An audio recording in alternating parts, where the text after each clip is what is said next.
కృష్ణపట్నంలో మత్స్యకారుల కుటుంబ కార్యక్రమంలో మాజీ మంత్రి కాకాని గోవర్ధన్ రెడ్డి పాల్గొన్నారు.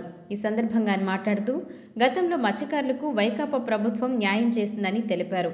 ముఖ్యమంత్రి చంద్రబాబు మత్స్యకారులకు వేట నిషేధ సమయంలో మత్స్యకార భరోసా 20,000 అందిస్తామని హామీ ఇచ్చినప్పటికీ అమలు కాలేదన్నారు. జగన్ అధికారంలో వచ్చిన తర్వాత 4,000 నుంచి 10,000కి పెంచిన ఘనత ఆయనదేనని అన్నారు.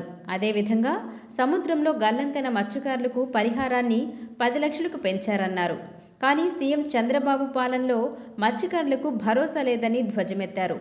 వైకాపా ప్రభుత్వంలో 4 ఫిషింగ్ హార్బర్లు, పోర్టులు తీసుకురావడం జరిగిందని చెప్పారు.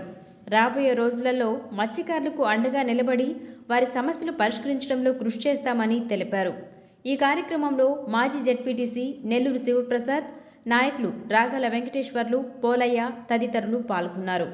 మత్స్యకారులు వైఎస్ఆర్ కాంగ్రెస్ పార్టీకి, జగన్మోహన్ రెడ్డి గారికి అనేక సందర్భాల్లో అండగా నిలిచినటువంటి నేపథ్యం. వేట నిషేధ సమయంలో ఇస్తున్నటువంటి 4,000 రూపాయలు ఏదైతే వృత్తుందో మత్స్యకార వృత్తి, దాన్ని 10,000 రూపాయలకు పెంచుతానని చెప్పి 5 సంవత్సరాలు 50,000 రూపాయలు మత్స్యకారుల చేతిలో పెట్టడం జరిగింది. సంబంధించి వాటిలో ప్రధానమైనటువంటి హామీలలో 20,000 రూపాయలు మత్స్యకార భరోసా అందిస్తానని చెప్పడం. ఆ 20,000 రూపాయలకి ఈ రోజు చెప్పినటువంటి ఈ సంవత్సరం 20,000 రూపాయలు, రెండు కలిపి 40,000 రూపాయలు ఇవ్వాలనేటువంటిది మా ప్రధానమైనటువంటి డిమాండ్.